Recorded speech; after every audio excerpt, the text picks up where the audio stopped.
ማታ ተኝቼ ጠዋት እነሳለሁ ማን ቢፈቅድ? አልጋ ላይ ተገለባብጦ ጠዋት መተኛት ቀላል ነገር ነው እንዴ? አንተ ተኝተህ እኮ የነርቭ ሲስተም፣ የደም ዝውውር፣ ያተነፋፈስ ስነ ስርዓትን ማን ነው የሚቆጣጠረው? ማን ነው የሚቆጣጠረው? ስሙ የተመሰገነ።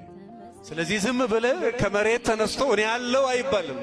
አለው ማለት የሚችለው እግዚአብሔር ብቻ ስለሆነ፣ አለውም ካለ ያለው እሱ ብቻ ስለሆነ፣ ያለም የሚኖርም ስለሆነ፣ ሰው ግን አለው ብሎ መናገር አይችልም።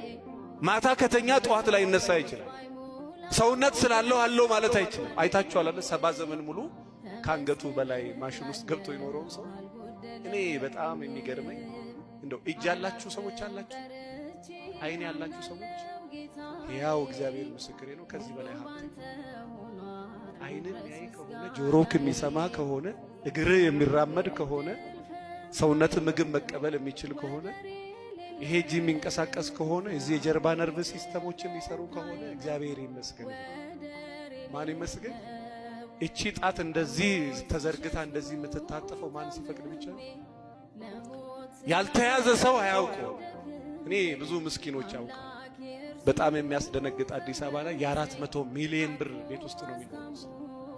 ቤታቸው የ400 ሚሊዮን፣ እነሱ የሚኖሩት ሆስፒታል። በጣም የሚያስደነግጥ የ30 ሚሊዮን ብር ኒሳን ፓትሮል ገዝተው እነሱ የሚሄዱት በዊልቸር ነው። ስለዚህ በእግራችሁ ከሄዳችሁ እግዚአብሔር ይመስገን። ማን ይመስገን? ተከራይተህም ቤት መኖር ከቻልክ እግዚአብሔር ምስክሬ ነው፣ እግዚአብሔር ይመስገን።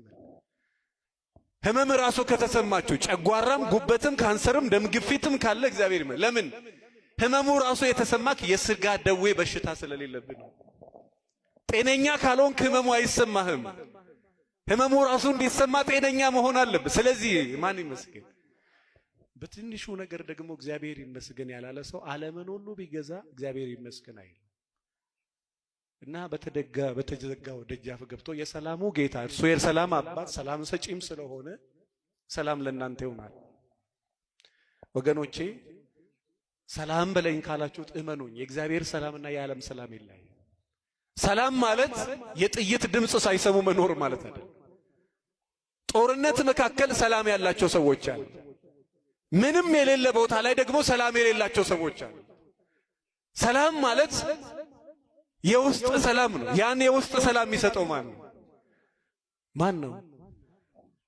አዲስ አበባ ላይ አንድ ጊዜ መገናኛ አካባቢ ከአያት ተንደርዶ የሚመጣ ትልቅ ሲኖትራክ እንደዚህ ካወቃችሁ ይሄ ወደ መገናኛ አደባባይ፣ ይሄ ደግሞ ወደ 22 የሚያስኬድ መስግና እዚህ ስር የተኛ ልጅ አለ። መኪናው ክስክስ ብሎ በቃ እስከ ቦዲው እንጨቱን እስከ ጫነ ድረስ ገብቷል። እና መኪናው በእንትን ክሬን ጠዋት ሲነሳ ልጁ ከእንቅልፉ አልነቃም።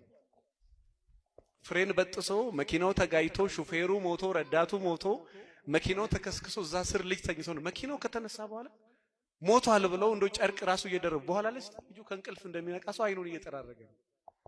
እዚህ መካከል እግዚአብሔር ይጠብቃል። ማን ይጠብቃል? ማን ይጠብቃል? እግዚአብሔር። ወገኖቼ በተደጋው ደጃፍ ገብቶ ሰላም ለእናንተ ይሁን ይበላል። የኔ ቤት ሰላም ይፈልጋል፣ እናንተም የኔ ቤት ሰላም ይፈልጋል የምትሉ ከሆነ የሰላሙን ጌታ ወደ ቤቴ ይገባል።